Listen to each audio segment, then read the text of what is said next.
Okay, as it says in Revelation, somewhere, it's about 17, there was seen a woman riding on a scarlet-colored beast, and on her name, on her forehead was a name written, Mystery, Babylon the Great, the mother of harlots and abominations of the earth. And she committed fornication with the kings of the earth. And this all seems very mysterious until you realize a little bit of history. The first empire mentioned in the Bible, per se, the big one, is in Daniel. It's the Empire of Babylon. Although there were other empires that were trying to make their big splash, this was the imperial prerogative of the devil throughout history. The high point of this is Jesus has one of his primary aspects of his role as the Messiah was to go on out there, forget the meal, forget food or eating, and go on out for a period of 40 days with a fast. At the end of the 40 days, the devil shows up, and among other things, the devil takes Jesus to a high mountain and shows him all the kingdoms of the world in a moment of time.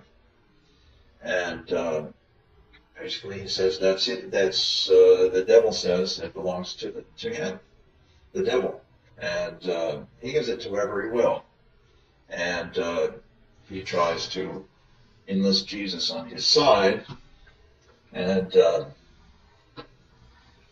offering all the kingdoms of the world and their glory to Jesus. And Jesus flatly turns him down.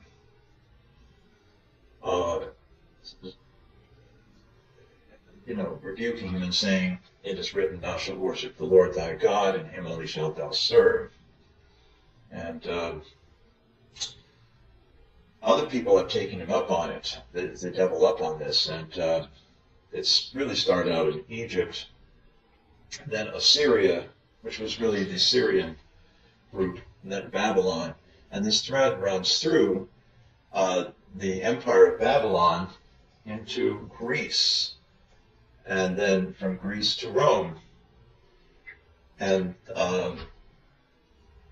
they figure, well, that's it, there's all this mentioned in Daniel. However, this beast that is Rome itself,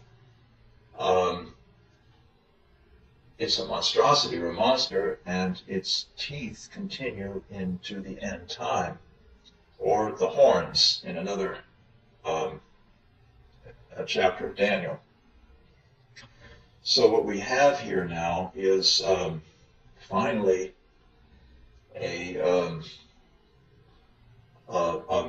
prostitute, the mother of whores, all harlots and abominations of the earth, extending to the end of the period where man has this free moral agency that everybody's arguing about. Why would God let people get away with whatever they want to do? Well, it isn't quite like that. They can do whatever they want to do, but getting away with it is another thing. A lot of people have tried to kill me in many times, many instances, and so far they haven't gotten away with it. So that's an interesting thing in my own frame of reference. But now, what is this Babylon then? It is a mercantile system of the empire of the last time of man's history. An extension of Rome. We're looking at it. It's called New Rome. You have New York, New England, New South Wales. This is New Rome. And the New Rome may be epitomized by the United States. A lot of people have thought that. But basically what happens is the beast shall destroy his own whore, his own prostitute. She gets destroyed when the Antichrist comes into power. The Antichrist uproots three major leadership positions of the 10 in the world at his advent. And it says in 17, "These shall hate the whore and make her desolate and naked, and shall eat her flesh and burn her with fire." Now, if we try to interpolate that into a contemporary situation, it may look like three major parts of 10 aspects of world leadership areas are going to get nuked. And it looks like the principal of those would have to be the number one in the world today. And that is one of the problems with being el numero uno.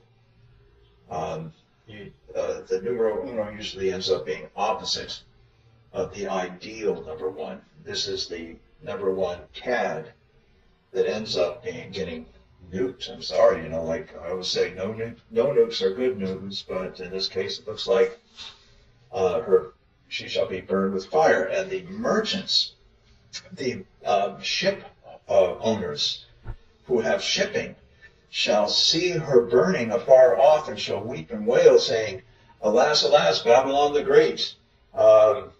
For in 1 hour so great riches is brought to naught. And the fat merchants made rich by the nuclear umbrella's power shall weep and mourn for their cities burned and destroyed in just 1 hour."